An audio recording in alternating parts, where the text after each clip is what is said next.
Hello mga kagala, magandang araw sa inyo. Ang video natin ngayon ay magpipintura tayo ng bubong. Pero ito hindi pa totaling pintura talaga, primer pa lang daw ang tawag dito. Paunang lagay pa lang sabi ni D. Ayan, hinihintay lang natin siya kasi may binibili pa siyang ibang kailangan namin para sa aming paglalagay nitong primer sa bubong. Ayan, pero bago ang lahat mga kagala, nais ko lang batiin kayo ng Happy Mother's Day sa inyong lahat mga kagala.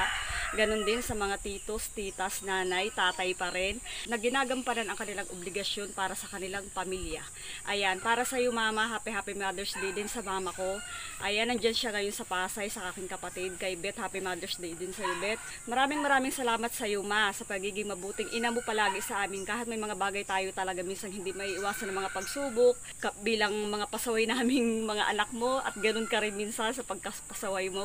Pero ang mahalaga ay nandyan pa rin tayo parating nagdadamayan, nagpapalinawagan, sabi nga, nagpapasunod pa rin na maganda at nagpapasalamat naman tayo kay God kasi nandyan pa rin ang isa't isa sa atin para bigyan ng malawak na kaalaman at kaisipan para sa mga pagsubok na ating nalalampasan. Kaya para sa iyo ma at sa lahat ng mga nanay, Happy Mother's Day po sa inyong lahat. Ngayon lang ulit tayo magkakasama-sama.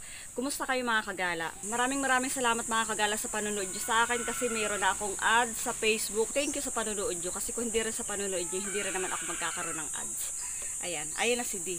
Nabili na niya yung kanyang mga kailangan para sa ating gagawin ngayon. Aywan nga, ba't nagaganon si ano? Para nga si Layla. Ang kulit ng aming manok, si Layla. Ayun mga kagala, bago ko pala makalimutan, ipapakita ko sa inyo ang aming dagdag na alaga. Galing to kay ate, pinangalanan kong si Zoro. Ayan o, tingnan mo kasi para siyang may maskara. Parang si Zoro.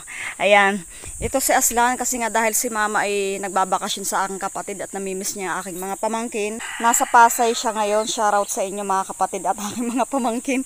Ito si Aslan, iniuwi ko muna siya dito sa bahay. Tapos, yung isang pusa namin si Kulor. Kulor, ba't andyan ka na naman? Halika na dito. Ayan siya oh. Nagdudumi pala, uuwi din yan mamaya. Balik na tayo mga kagala sa bahay. Almusal muna tayo mga kagala. Meron si ditong biniling kalamay. Ito. Kalamay na mais to mga kagala. Talagang bata pa kami talaga nagtitinda na nito si Nanay Myrna. Shoutout po sa iyo Nanay Myrna Estelita. Ayan. Tapos meron ako dito pinabili ko rin kay D. Nilupak na kamuting kahoy, paborito ko rin to. Ayan. Sarap. Kain muna tayo mga kagala bago natin umpisa ng ating mga gagawin. Cheerin. Kain tayo mga kagala.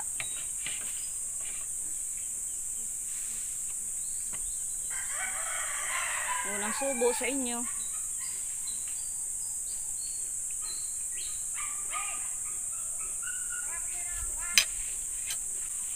Sarap.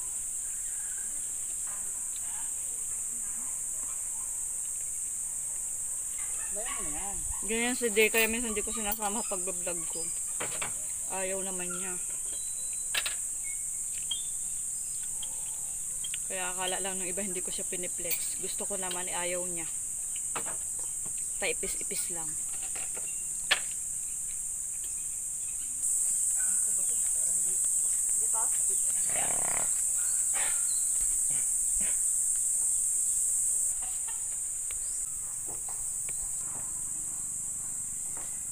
Ayan mga kagala, nag-uumpisa na si D.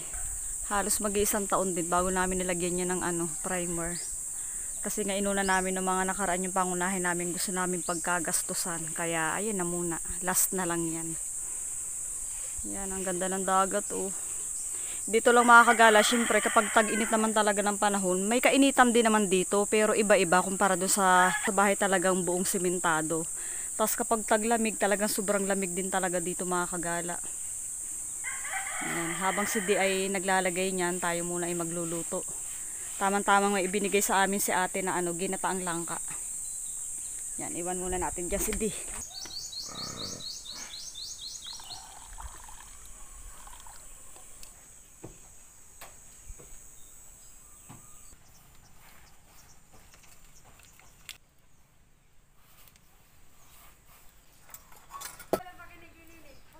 Pula!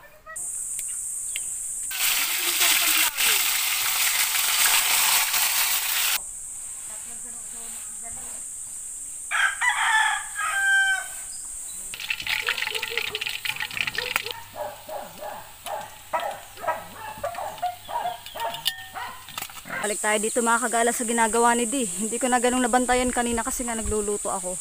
Bumaba na muna siya kasi napakainit daw, hindi daw niya kaya, maya-maya na lang ulit. Ayan yung kanyang nailagay, medyo marami-rami na rin. Siguro nasa kalahati din naman kung nagdire-diretso niya. Kasi kabilang side muna inuuna niya ibago dito. Ayan, kahit paano may nadagdag at may nausad mga kagala. Oxide red daw ang tawag dyan mga kagala sa kulay na yan. Kasi yung talagang pintura na ilalagay namin dyan ay kulay maroon. Kaya yung oxide red mo nang inilagay ni Di. Nasabi nga epoxy primer daw ang tawag dyan. O diba? Kahit paano sabi nga maghintay-hintay lang at may tamang panahon para maisa-isa yung mga pangangailangan natin sa bahay. Okay, maya-maya ulit. Mga kagala, kain na muna tayo ng pananghalian. Meron ako ditong yung ganggaling kay ate na gulay na ginataang langka. Ayan yung prito nating galunggong. Tapos may natitira pa tayong ditong dessert na kalamay na mais. Ayan, yung aming gulay pa rin na langka. Tapos ito mga kagala, meron ito mga kagalang pinanghibasanan. Bigay ito ni Ubi, shoutout sa'yo, Robidaya Dante kay Ubi. Salamat sa'yo. Binigay niya kay ate, tapos binigyan kami ni ate. Ayan oh. Meron mga sikad. Meron pa rin dapat itong sihi, kaya lang walang naisama sa ating sihi. Basta puro ito mga ganito. Yung sikad, saka yung ganitong suso. Yan, suso pala to. Thank you Lord. Wala tayo aspili.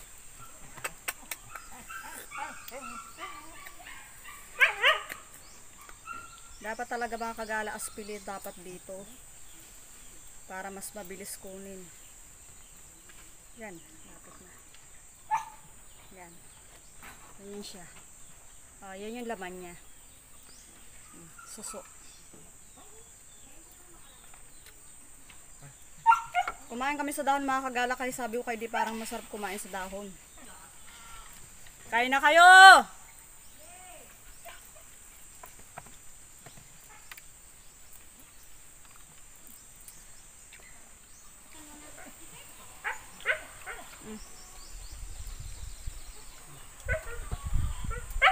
Ano kaya yun? Hindi ko ito masisipsip.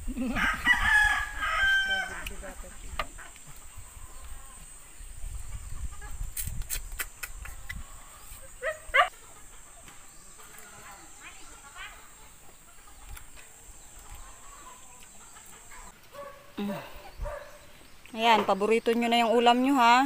Ayun sani. Oh, ayan. Kain na, kain. Puntahan natin dito mga kagala si Kolor sa gubat. Talagang dito niya nasintahang pumunta sa gubat. Sa ililim ng puno ng ano. Shhh! Uwi kayo dun sa lambat, uwi! Shhh! May mga sisiw. Dito niya nasintahan sa puno ng jibilina. Anak, gutom ka na. Halika na. Opo. Wait lang. Iwan ko na sa itong dahon para balik-balikan mo mamaya pag gutom ka. Mamaya uwi ka sa bahay ha. Mamaya kita dadalhan ng tubig mo. Hindi siya natutulog o sa lilim ng jibilina. Hayaan na natin muna siya kasi may mga ugali talaga minsan ang mga pusa na ano. Kung saan nila magustuhan sa isang lugar, nandun lang sila nananatili. Pero kapag naman nagsawa na, uuwi din yan sa bahay. Diyan ka na ha, uwi ka mamaya sa bahay. Sa bahay naman siya natulog kagabi at kahapon. Thank you Lord, umulan din.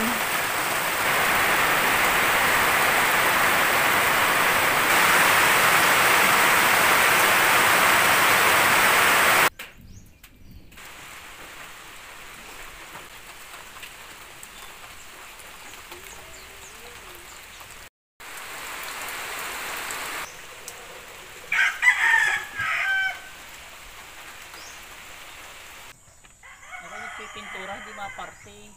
Ay, lahat-lahat. Ayan mga kagala, malapit-lapit na si Di matapos. Dapat kanina pa nga yan, kaya nga lang umulan, kaya matagal siyang nakatigil. Siguro mga 3 hours din. Tapos saka pag umpisa ulit siya ay 3 PM na. Ngayon ayan na siya. Kasi mabilis lang naman, saka hindi naman siya ganun talagang malaki yung nilalagyan niya ng epoxy primer.